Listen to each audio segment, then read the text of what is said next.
Step away from my car. Walter Brophy's voice cut through the rain-soaked driveway at the Grand Sterling Hotel, aimed at the young waitress in a green apron who had just popped the hood of his $3.8 million Emerald Vortex supercar. Smoke ribbons curled from the neon green hood as the limited edition hypercar's engine released a sound that made onlookers wince. Walter frantically dialed his manufacturer's emergency line. No answer. The proprietary carbon fiber thermal chamber, unfixable outside the factory, continued its dying hiss. Phones came out. Cameras clicked. "Sir, your resonance chamber has a harmonic imbalance in the 9A circuit," Kelly Hickey said calmly, tightening her apron as she approached with hands slightly raised. "I can stabilize it." Walter's finger hovered over security's speed dial. How could this waitress possibly know about technology so classified even his own engineers needed clearance to access it? What hidden genius was standing before him in a cheap uniform? And why was she serving coffee instead of designing engines? In the next 10 minutes, everything Walter believed about talent, worth, and judgment would shatter completely. Where are you watching from today? Drop a comment and subscribe for stories of hidden brilliance that will change how you see success. Kelly Hickey hadn't always worn a green apron. 3 years ago, her father designed revolutionary propulsion systems that transformed automotive engineering and set new standards for thermal efficiency. Now she worked double shifts serving hotel executives who rushed past without a glance, never knowing the daughter of Dr. Stephen Hickey was refilling their coffee. The afternoon had started like any other. Kelly arrived at dawn for the investor brunch setup, her movements methodical and precise, a habit from her engineering student days when precision meant survival. Her routine was automatic. Prep the beverage station, memorize the VIP list, and keep her head down. Invisibility remained her one shield against the world that had stripped her family bare. Kelly had been watching the distinctive Emerald Vortex since it arrived. These hypercars occasionally appeared at the hotel during exclusive tech summits. She recognized the engine's unique purr. She should, considering her father had consulted on its predecessor's thermal architecture before the corporations pushed him out and everything fell apart. MIT scholarship offers rescinded. 3 engineering degrees worth less than her apron, daughter of a man whose 7 patents generated billions for companies that erased his name from the credits. The irony wasn't lost on Kelly that she could recite complex thermodynamic equations, but couldn't get past a hiring manager's dismissive stare. "Overqualified," they said when they bothered to respond. "Not the right fit," they murmured when her credentials couldn't be ignored. The real reason hung unspoken in the air. A young black woman from the wrong side of town, wearing grief like a second skin, asking to be seen. Every sound tells the truth. 10-year-old Kelly counted the engine beats from her father's workbench, head tilted like she was listening to a symphony only she could hear. 1, 2, 3, pause, hiss. Dr. Stephen Hickey smiled from beneath the hood of the silver prototype, grease on his cheek and pride in his eyes. "That's my girl. Most people hear noise. Engineers hear stories." He showed her the tiny etching then, SH09, carved with precision into the underside of the engine plate. "Invisible unless you knew where to look." "Every machine I build gets my signature," he said, tapping the metal gently. "So no one can pretend it doesn't belong to me." Kelly had believed him. The memory dissolved as her manager's voice cut through the hotel corridor. "Hickey, back to the floor, now." Kelly didn't turn. Her hand was already moving toward the Emerald Vortex's open hood, fingers tracing the carbon fiber housing, where smoke still hissed in defiant whispers. The crowd had thickened, executives in tailored suits, valets with phones raised, a blogger whispering into a microphone. Walter Brophy stood rigid beside his car, gold suit catching the late afternoon light like a warning flare. "Hickey, I'm not asking twice." "Then don't ask at all," Kelly said quietly, her voice steady in a way it hadn't been in 3 years. She pulled a napkin from her apron pocket and wiped a layer of grime from the engine's edge, searching for something the crowd couldn't see yet. This sound was personal, 3 years earlier. Dr. Stephen Hickey collapsed in his university lab on a Tuesday, 6 days after testifying against Vanguard Automotive, in a patent dispute that had stretched 2 years. The official cause, sudden cardiac arrest. The whispered cause, stress, pressure, a system designed to break brilliant men who refuse to be silent. Within a week, the corporate lawyers arrived with filing cabinets and polite threats. Vanguard claimed joint ownership of 7 thermal propulsion patents. Otter Hickey's name appeared on the blueprints, but the fine print, signed under duress during a consulting contract Kelly's mother never saw, gave the corporation rights to derivative innovations. The courts moved fast. Appeals cost money the Hickeys didn't have. Kelly watched her childhood home foreclosed in 90 days. Her mother's medical bills from the breakdown that followed buried them further. MIT sent a regretful letter. Scholarship rescinded due to change in financial sponsorship. The irony stung. Vanguard Automotive had funded the scholarship program. They gave with one hand and crushed with the other. At 19, Kelly traded lecture halls for aprons, engineering journals for order pads, dreams for survival. But she never stopped studying. Late nights in their rented studio while her mother slept under borrowed blankets, Kelly sketched thermal systems on the backs of receipts, margins of takeout menus, any surface that would hold a pencil line. She couldn't afford software, so she calculated by hand. Airflow coefficients, resonance tolerances, carbon fiber stress limits. The designs were flawless. No one would ever see them. Until today.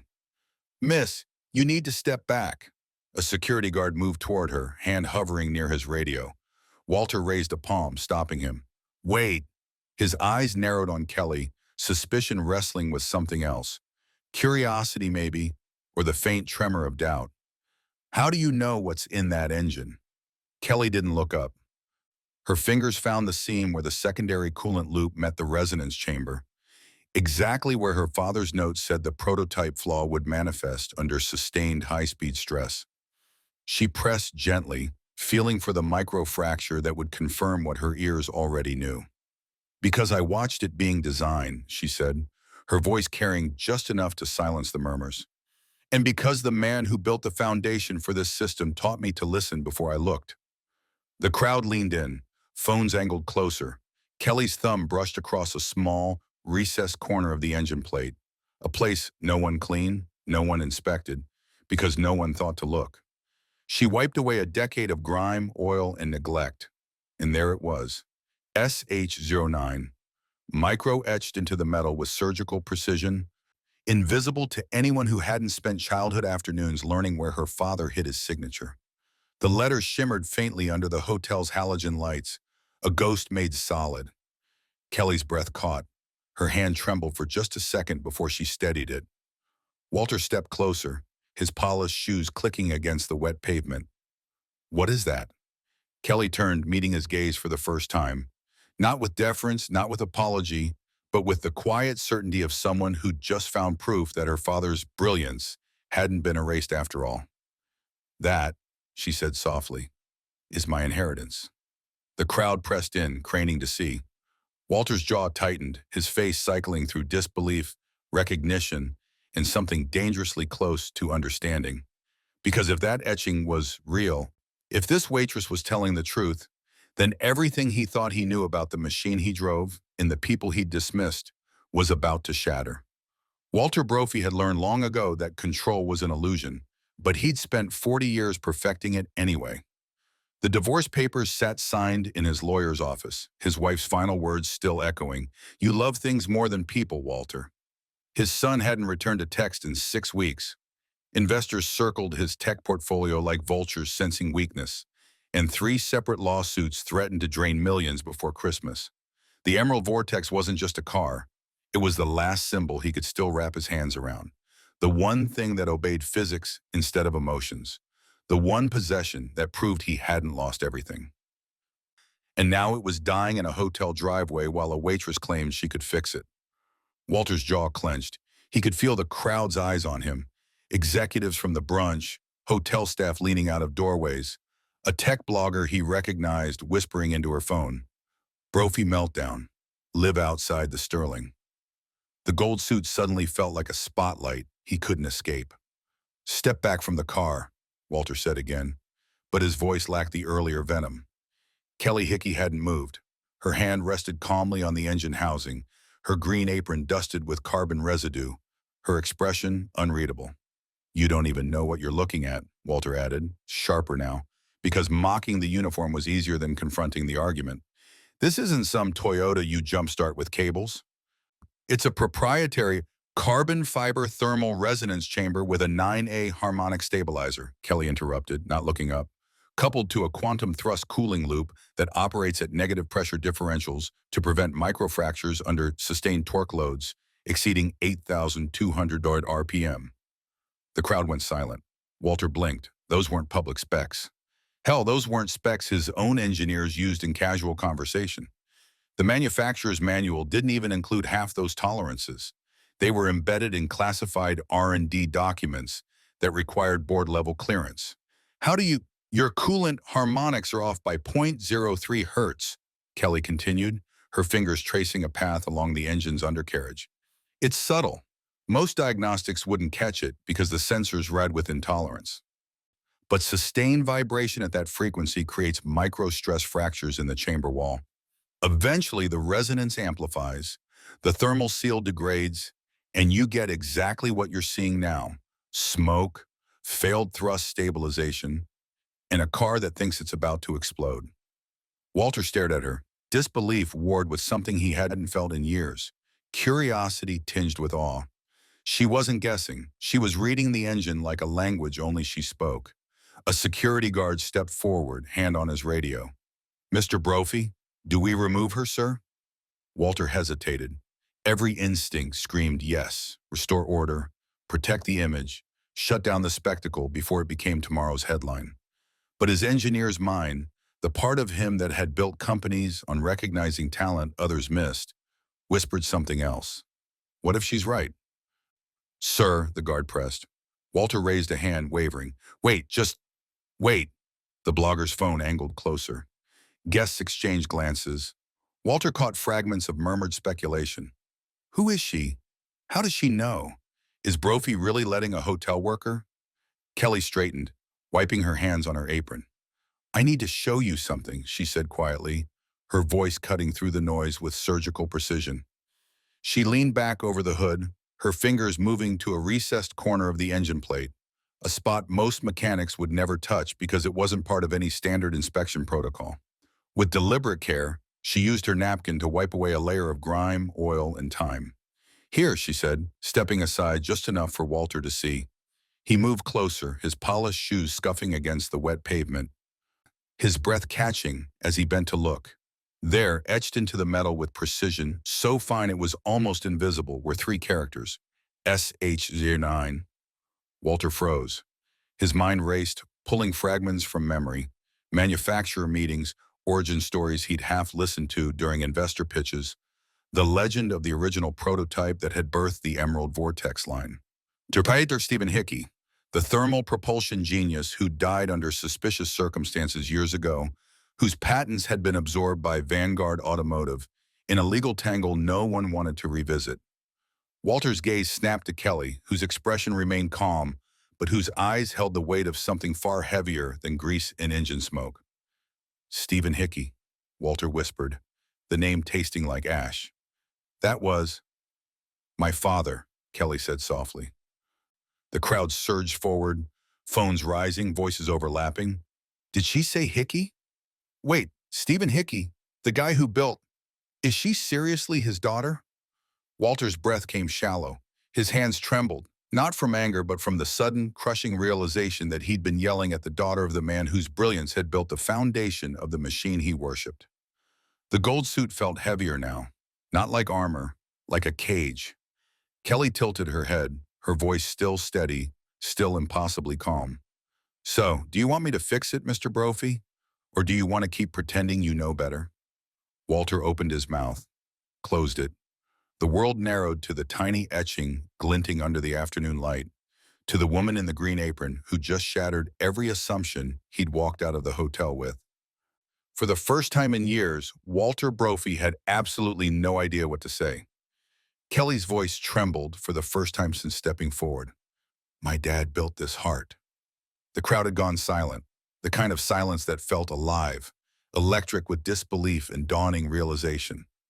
Phones hovered midair, capturing the moment a green apron collided with the billion-dollar legacy. Walter's mind raced through fragments.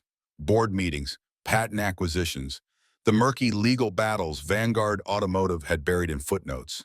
Stephen Hickey's name appeared in exactly 3 lines of the Emerald Vortex's origin story, always as consultant, never as creator. The etching beneath his fingers told a different truth. "I need verification," Walter said, pulling his phone from his jacket with hands that weren't quite steady. His voice carried authority by instinct, but doubt flickered beneath. "I'm calling my chief engineer." Kelly stepped back, arms crossed, waiting. Walter dialed. The crowd pressed closer. A valet whispered to a bellhop. The blogger's camera zoomed in. 3 rings, 4. Then a crisp voice. "Mr. Brophy, I'm in the middle of—" "Martin, I need you to answer one question." Walter put the phone on speaker, volume high enough for everyone to hear. "Does the designation SH09 mean anything to you?" Silence stretched across the line, the kind that meant wheels were turning fast. "Sir," Martin's voice came back, slower, careful. "Where did you see that marking?" "On my engine under the secondary resonance plate." More silence. Then, that's Dr. Hickey's prototype signature. Early thermal propulsion series. "We don't use those markings anymore. They predate the Vanguard acquisition by at least 8 years. A pause. "Why are you asking?" Walter's gaze flicked to Kelly, whose expression remained unreadable. "Because someone just identified a microfracture failure pathway I didn't know existed. And she claims to be Stephen Hickey's daughter." The phone went dead quiet. Even through the speaker, the weight of that statement landed like a stone. "Sir," Martin said finally, voice tight, "if she's really Hickey's kid, she may know the failure pathway better than we do. Dr. Hickey designed those systems with redundancies we still haven't fully reverse engineered. If there's a flaw, it's one he would have predicted." The crowd erupted in whispers. Walter saw the shift. Faces that had mocked Kelly moments ago now looked at her with something between awe and guilt. "Thank you, Martin." Walter ended the call. Before he could speak, a stern voice cut through the driveway. "Mr. Brophy, I need a word." Walter turned. The hotel's head of security, a broad-shouldered man in a navy suit, strode forward with the grim efficiency of someone delivering bad news. Behind him, a woman in a sharp blazer rushed out from the lobby doors. Patricia Chen, Vanguard's regional brand representative. "Mr. Brophy," the security captain said, planting himself between Walter and Kelly, "I'm citing liability concerns. If she touches that vehicle and causes further damage, the hotel becomes legally responsible. I'm ordering her to step back." Patricia arrived breathless, tablet in hand, her face flushed. "Walter, do not let her near proprietary components. If she accesses classified systems, we're looking at IP exposure, trade secret violations. Vanguard Legal will bury us." Walter's jaw tightened. The gold suit felt suffocating now, layers of corporate armor that suddenly seemed pointless. "She identified specs your engineers couldn't," Walter said flatly. "That's exactly the problem," Patricia shot back. "If she has unauthorized knowledge, we need to contain this before—" A sharp electronic beep cut her off. Everyone turned. The Emerald Vortex's dashboard display, visible through the open driver's door, flashed red. Bold letters scrolled across the screen. "Critical failure in 3 minutes." The crowd gasped. Walter's stomach dropped. "You're out of time," Kelly said quietly, her eyes on the engine, not the people. "In 3 minutes, the thermal seal ruptures completely. The resonance chamber will crack. You'll need a full engine replacement, 6 months minimum, assuming Vanguard even has the parts." Patricia's face went pale. The security captain hesitated, looking between Walter and the countdown. Walter made the calculation in seconds. Public humiliation versus a $250,000 repair bill. Pride versus pragmatism. Control versus surrender. 10 minutes, Walter said, his voice louder than intended. "She gets 10 minutes and access to basic tools only. Nothing proprietary leaves this driveway. Mr. Brophy, I strongly advise—" "10 minutes," Walter repeated, harder this time. He turned to Kelly. "Can you do it?" Kelly didn't answer immediately. She walked to the engine, leaning over the hood, her body language shifting from defensive to something almost reverent. She placed a hand flat on the carbon fiber housing. Eyes closed, head tilted like she was listening to a heartbeat only she could hear. The countdown ticked. 247, 246, 245. I'll need a few things, Kelly said softly, still not looking up.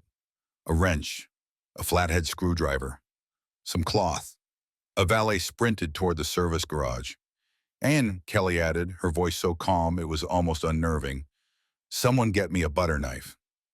The crowd went silent again, but this time with confusion. A what? Walter blinked. Kelly finally looked up, meeting his gaze with an expression that was part determination, part ghost of a smile. A butter knife, from the dining room. Stainless steel, if you have it. Patricia started to protest, but Walter raised a hand. Get her the knife. A waiter disappeared through the gold doors. Kelly turned back to the engine, her fingers tracing invisible pathways, her lips moving in what looked like a whispered conversation. To the crowd, it must have seemed absurd, a waitress talking to a machine like an old friend. But Walter saw something else. The same focus he'd seen in the greatest engineers he'd ever hired. The kind of certainty that came not from arrogance, but from knowledge so deep it looked like instinct. The countdown blinked. 218, 217, 216. Kelly's whisper was barely audible, but Walter caught the words. I've got you, just like Dad taught me. The valet returned with tools. The waiter appeared with a butter knife, polished and gleaming. Kelly took them without a word, her hands already moving. And the clock kept counting down. Kelly's world narrowed to the space beneath the hood, a cathedral of carbon fiber, steel, and dying heat. 158, 157, 156. The crowd had gone silent, a semicircle of onlookers pressing close enough to see, but not close enough to help. Kelly tuned them out. She'd learned years ago to make herself small, invisible, forgettable. But this required the opposite. This required her to remember exactly who she used to be. She laid out her improvised toolkit on the wet pavement, an old wrench with paint flaking off the handle, the butter knife gleaming absurdly against the grime, a coffee stirrer she'd pulled from her apron pocket, and a clean napkin folded into quarters. The resonance imbalance, Kelly said aloud, her voice calm and clinical, starts as a 0.03 hertz deviation in the harmonic stabilizer. She pointed to a section near the engine's core where faint vibrations pulsed like an irregular heartbeat. At sustained high RPMs, that deviation amplifies. The carbon fiber chamber absorbs the wrong frequency. Think of it like a tuning fork being struck at the wrong angle. Walter leaned in, his gold suit forgotten, his attention fixed entirely on her hands. The amplification creates micro-stress fractures, Kelly continued, her fingers already moving. Those fractures heat unevenly, which triggers thermal expansion in the coolant loop. The loop can't equalize pressure fast enough, so it overcompensates. Overheating in one zone, undercooling in another. Eventually you get a runaway failure cascade. She used the wrench to loosen a protective panel, revealing the resonance chamber's secondary coupling, a delicate lattice of metal threads and coolant channels that looked like something grown rather than built. 132, 131, 130. The butter knife, Kelly said, holding it up like a surgeon requesting a scalpel, is to bridge the ground circuit here. She pointed to a jittery connection where two wires met a corroded contact point. The vibration knocked it loose. Standard tools are too thick. This fits perfectly. She slid the knife between the contacts, angling it with precision until it clicked into place. A faint hum stabilized. Now the napkin, she murmured, more to herself than to the crowd. She folded it tighter, then wedged it into a gap where coolant was seeping, a temporary seal to buy the system time to equalize pressure. Someone in the crowd whispered, "Is she seriously using a napkin?" Kelly ignored them. She grabbed the coffee stirrer, snapped it in half, and used the rigid plastic to prop open a valve that had closed prematurely, allowing trapped air to escape the coolant loop with a soft hiss. 58, 57, 56. The tray stand strut, Kelly said, glancing at a nearby service cart. I need the metal support bar. A valet rushed over, unscrewing the strut and handing it to her. Kelly bent it slightly, testing its flex, then wedged it against a grounding plate that had shifted out of alignment. The makeshift bridge held. Her hands moved with the kind of fluidity that only came from years of practice. Late nights sketching these exact systems, memorizing tolerances her father had whispered while she fell asleep as a child. Almost there, she whispered, leaning deeper into the engine bay. Her voice dropped lower, intimate, as if she were speaking to someone only she could see. Just like you showed me, Dad? Harmonics first, pressure second, then let it breathe. She adjusted the wrench one final time, realigning a coupling that had drifted a fraction of a millimeter out of spec. Enough to matter, too small for most diagnostics to catch. 22, 21, 20, Kelly stepped back, wiping her hands on her apron. Try it now. Walter stared at her. That's it? That's it. He moved to the driver's seat, hand hovering over the ignition. The countdown blinked its final seconds. 9, 8, 7. Walter turned the key. The engine coughed, a wet, rattling sound that made half the crowd flinch. Then it growled, deep and guttural, like something waking from a long sleep. The green hood trembled. Smoke dissipated. And finally, impossibly, the Emerald Vortex settled into a steady, purring hum. The dashboard display blinked green. Systems stabilized. The crowd erupted. Applause, shouts, phones flashing as people scrambled to capture the moment. A woman in the back yelled, "She did it!" The blogger was already typing frantically into her phone.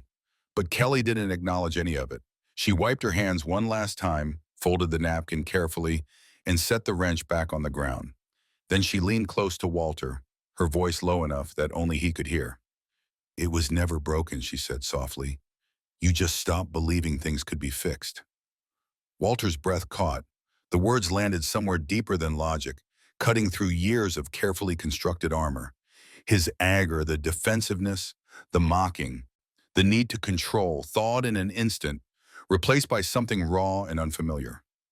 Confusion, shame, and beneath it all, a question he didn't know how to ask. What else have I stopped believing in? He opened his mouth, but Kelly was already moving, slipping past the crowd with the same invisibility she'd worn for 3 years. She adjusted her apron, nodded politely to a guest who stepped aside, and turned toward the hotel's gold doors. "Hickey!" Walter's voice cut through the noise, louder than he'd intended. The crowd turned. Kelly paused, hand on the door, but didn't turn around. "Wait," Walter said again, softer this time, almost pleading. "Please." For a moment, the world held its breath. The applause faded, the phones lowered. Even the engine seemed to quiet, as if listening. Kelly's shoulders rose and fell with a single breath. Then slowly she turned back toward him, and Walter realized, with the kind of clarity that only comes from having everything stripped away, that he had no idea what to say next, only that letting her walk away felt like the biggest mistake he'd ever make. Walter Brophy couldn't sleep. The night rain battered the city, blurring the gleam of streetlights as he sat by the window in his penthouse, staring at a search window on his phone. He typed, "Kelly Hickey." The hits came fast, a trail of scholarship offers left unused, old obituary clippings for Dr. Stephen Hickey, press releases about patent lawsuits, a brief note about bankruptcy, and a mother admitted to hospital. It gnawed at him. Not just curiosity, but something sharper, a growing sense that he owed an apology to that green-aproned woman who had fixed more than his car. By midnight, he'd decided. He picked up his coat and a cardboard tray with coffee, took the elevator down past Silent Marble, and crossed the rainy street to the address he'd found online, a cramped walk-up above a laundromat. He knocked, hoping he wasn't making a mistake. Kelly answered in sweats and a loose t-shirt. No apron tonight. Her eyebrows flickered when she saw him. Surprise, wary, too tired for anger, but not yet forgiving. Walter handed her the coffee like a peace offering. "I couldn't let tonight go," he offered awkwardly. She shrugged but let him inside. The apartment was small, barely bigger than the hotel suite's closet, but alive. Towers of notebooks and printed diagrams formed a paper forest around a central workbench. Scavenged machine parts decorated the space like art. A discarded alternator here, a hacked engine core there, technical models built from coffee cans and hospital tubing. Walter paced the perimeter, hands in pockets. I searched your name. Everything makes sense now. The offers, the verdicts. I saw your mother's medical file, hospital assistance card, years of bills. Kelly bristled. Those aren't invitations. They're scars. You wanted to know why I hide? That's why. Every person who shook me off with a sorry, every recruiter who said no for reasons they couldn't speak out loud.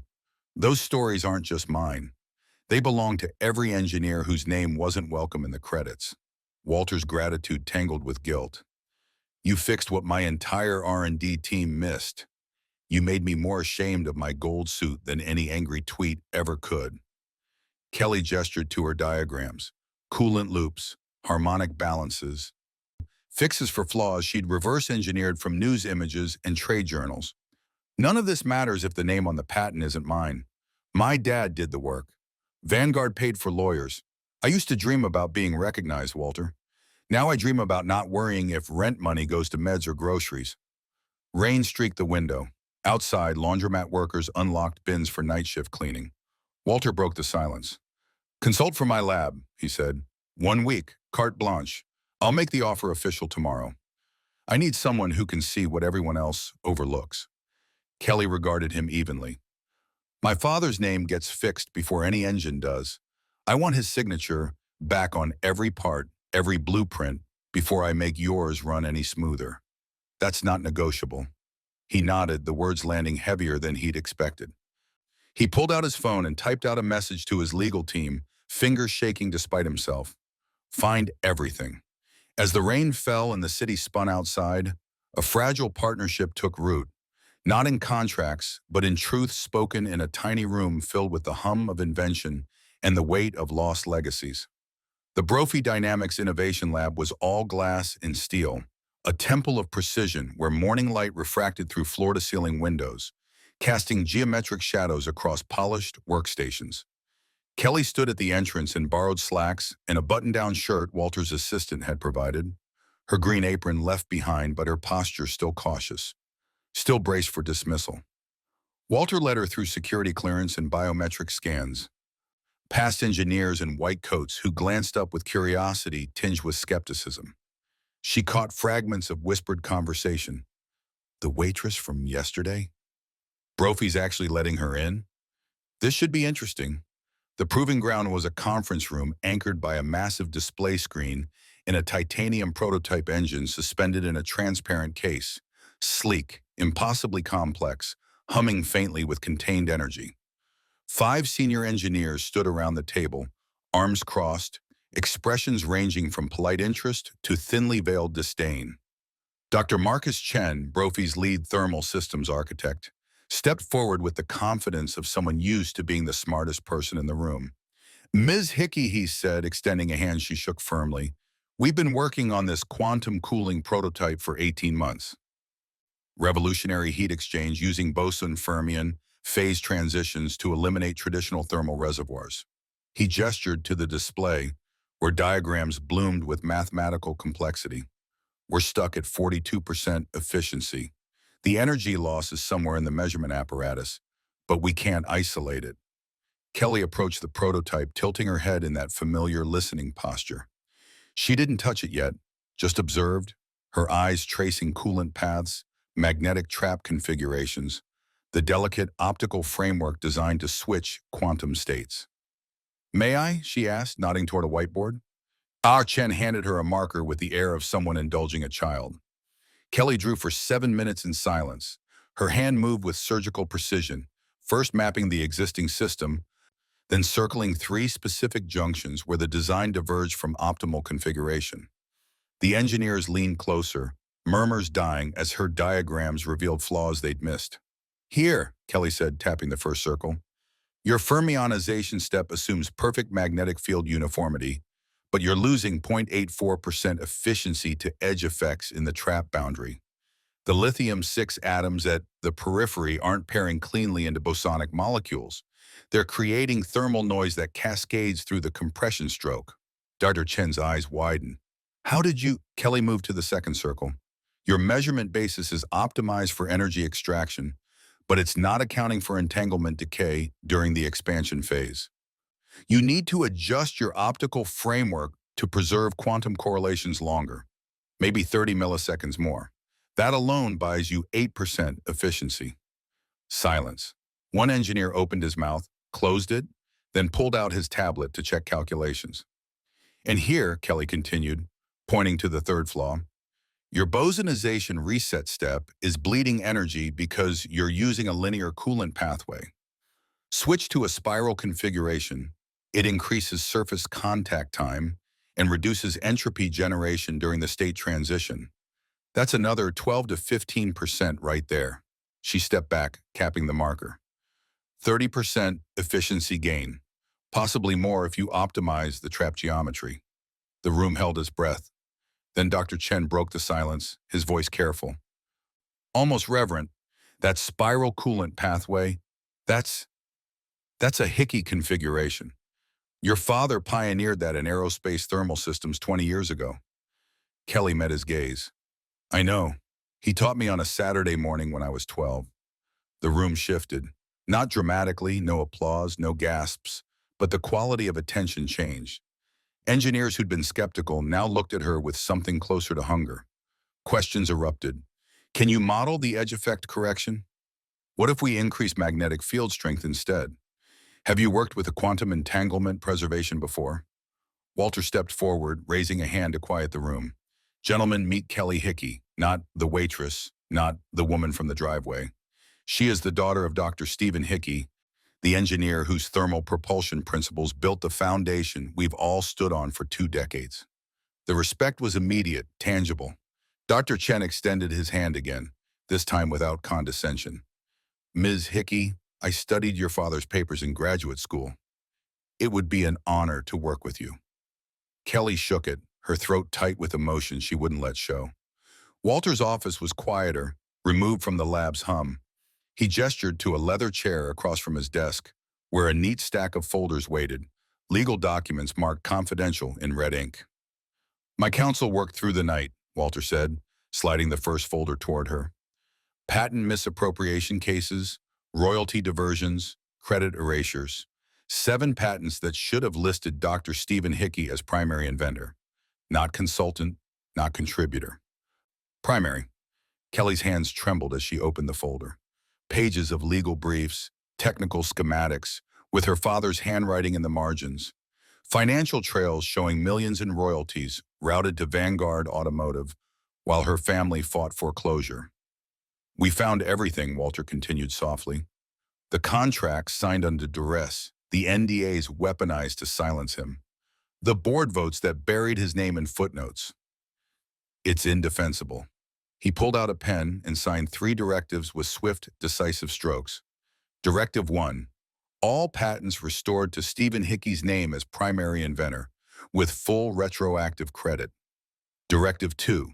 Royalty payments calculated from date of original filing, transferred to Kelly Hickey by legal heir. Directive 3. Public acknowledgement issued by Brophy Dynamics and Vanguard Automotive, including formal apology and historical correction. Walter slid the signed documents across the desk. It won't undo what happened, but it's a start. Kelly stared at the papers, vision blurring. She opened the second envelope with shaking fingers. A restored patent certificate, freshly printed, with her father's name centered in bold type. Dr. Stephen Hickey, primary inventor, thermal resonance propulsion system, patent number US 8472-TH. She couldn't speak. The words caught in her throat. Years of grief and anger, an invisible weight suddenly pressing down all at once. She traced her father's name with one finger, the ink still smelling faintly of toner and justice too long delayed. Walter stood, quiet, giving her space. When Kelly finally looked up, tears tracked silently down her cheeks, but her expression held something he hadn't seen before. Not just relief, but the beginning of restoration. Thank you, she whispered. And for the first time in 3 years, Kelly Hickey believed her father's legacy might be more than a ghost etched in hidden corners. The Grand Sterling Hotel ballroom was a different kind of proving ground. No engines, no grease, just rows of journalists and cameras angled toward a podium draped in muted corporate gray. Kelly stood backstage, hands smoothing the borrowed blazer Walter's team had provided. Her heart a drumbeat she couldn't quiet. Walter appeared beside her, no longer in gold, but a plain black suit that made him look smaller, humbler, almost unrecognizable from the man who'd shouted at her 3 days ago. Ready? Yeah, Shane. My holiday asked. Kelly nodded, though she wasn't sure. They stepped into the lights together. The video had exploded overnight. 4 million views on the first platform alone, cascading across feeds with captions ranging from awestruck, she just bodied him with knowledge, to cynical, staged PR stunt much. The image, Kelly in her green apron leaning over the Emerald Vortex's hood, Walter in his gold suit looking stunned, became instant iconography. Headlines multiplied. Waitress engineer saves billionaire's supercar and his ego. Hidden genius, the daughter of Dr. Stephen Hickey emerges from obscurity. Gold suit versus green apron, a lesson in humility goes viral. Walter adjusted the microphone, the click echoing through the silent ballroom. Phones rose, cameras zoomed. A blogger in the third row whispered into her recorder, "Brophy looks nervous." "This is new." "Thank you for coming," Walter began, his voice steady but stripped of its usual corporate polish. "3 days ago, I made assumptions. I judged someone based on their uniform instead of their knowledge. I mocked humility because I was drowning in arrogance." He turned slightly, gesturing to Kelly. "Meet Kelly Hickey. She didn't just fix my car. She fixed my perspective." The room leaned forward. Kelly stepped to the microphone, resisting the urge to retreat into invisibility. "I'm not here for hero worship," she said quietly, her voice carrying despite its softness. "I'm here because what happened to me and my father happens to thousands of brilliant people whose names don't fit the narrative, whose credentials get buried under bias, whose genius goes unrecognized until it's convenient." A journalist raised a hand. Kelly ignored it. "I don't want praise. I want structural change." Walter nodded, pulling up a presentation slide behind them. The Hickey Brophy Foundation.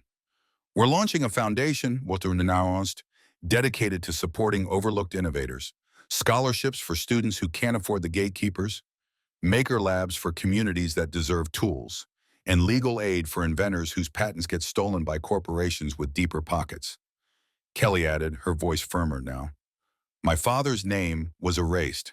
His work was claimed. This foundation exists so that doesn't keep happening." The room erupted with questions. Cameras flashed. A tech reporter stood. "Ms. Hickey, how does it feel to go from serving coffee to consulting for Brophy Dynamics?" Kelly met the reporter's gaze. "I was always an engineer. The apron didn't change that. You just didn't see it." Silence. Then scattered applause that grew into something louder, more genuine. Walter checked his phone backstage after the conference ended. Notifications flooded the screen.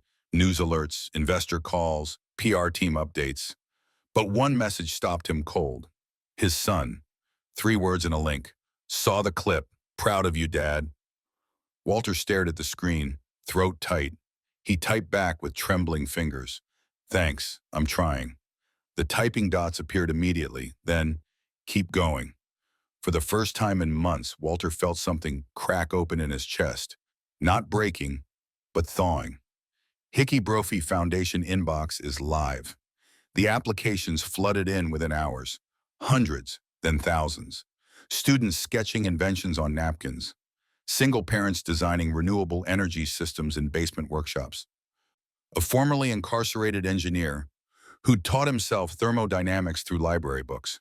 And buried in the 9th page of submissions, flagged by the AI screening tool, was an application from a 17-year-old in rural Mississippi named Jasmine Cole. Her attachment, a handwritten solution to quantum cooling efficiency problems, solved entirely on a phone calculator app during her school lunch breaks. Kelly opened the file, read the first equation, and stopped breathing. It was flawless. She forwarded it to Walter with one line. "We need to call her. Tonight." Walter replied immediately, "Already dialing." The green apron and gold suit became symbols, not of division, but of what happens when arrogance meets humility, when privilege finally listens, when genius gets the chance it deserved all along. And somewhere in a quiet hotel room, Kelly Hickey sat with her laptop open, reading applications late into the night, knowing that the work of restoration, her father's name, her own future, and the futures of thousands like her, had only just begun. The hillside cemetery was quiet in the way only places of rest can be.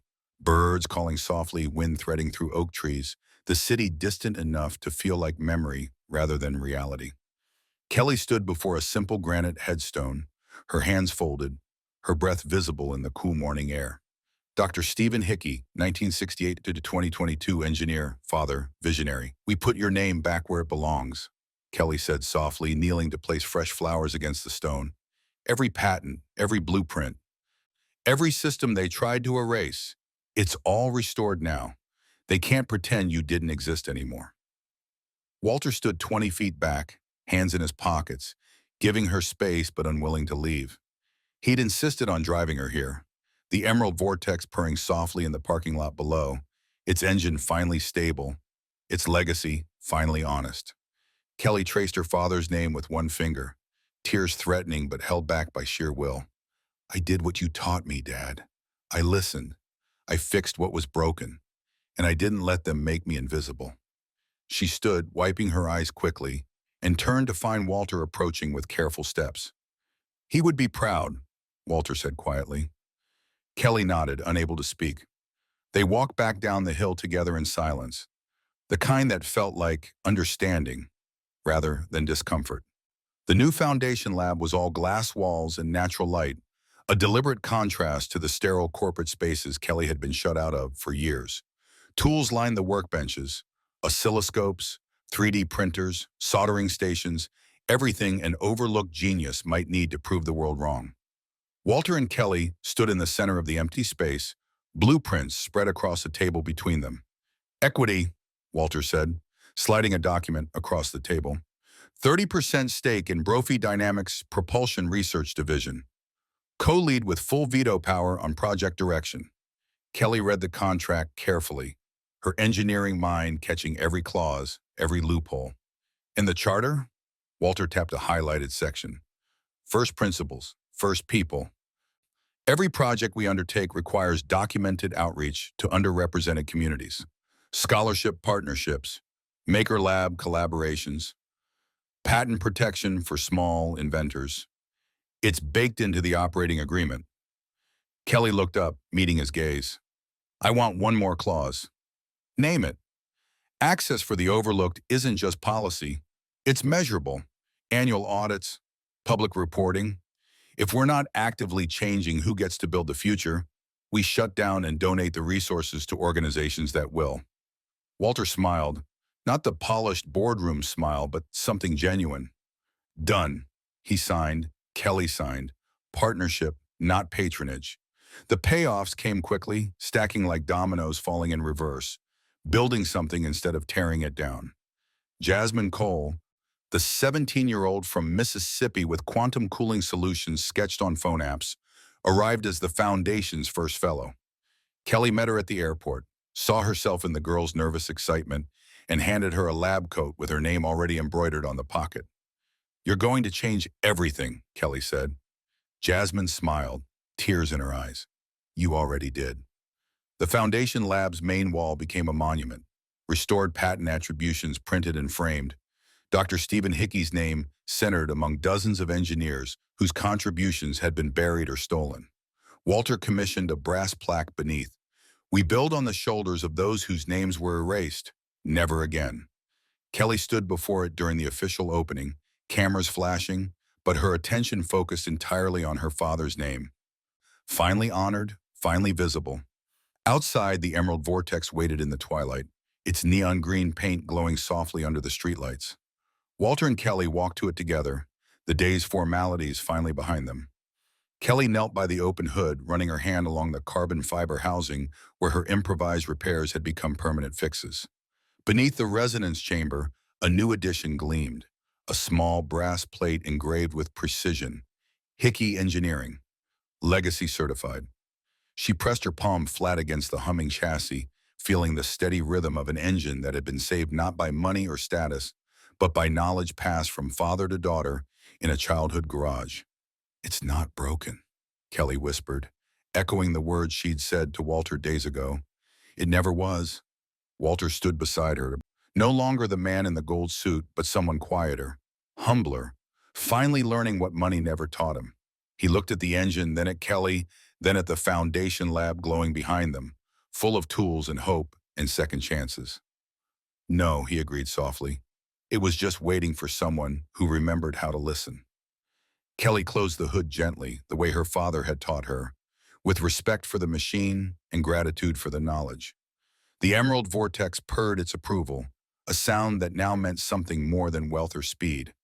It meant restoration, legacy, the beginning of repair that extended far beyond metal and wire. Walter smiled, not at the car, but at the future they were building together, one overlooked genius at a time. And somewhere in the space between memory and hope, Kelly felt her father's hand on her shoulder, steady and proud, whispering the truth she'd always known. Every sound tells the truth. And yours, my girl, is finally being heard. If this story moved you, share the moment. Don't let it fade. Follow Motherland Stories and tap that like button to keep these voices alive. Every day we uncover strong stories, raw truths, and quiet acts of courage that shape our world. Join a circle of listeners, dreamers, and changemakers, because every story deserves to be heard. This wasn't just an episode, it was a call to remember. Silence hides injustice. Courage exposes it. At Motherland Stories, we don't turn away. We bear witness. Subscribe and stand with stories that challenge power and celebrate truth.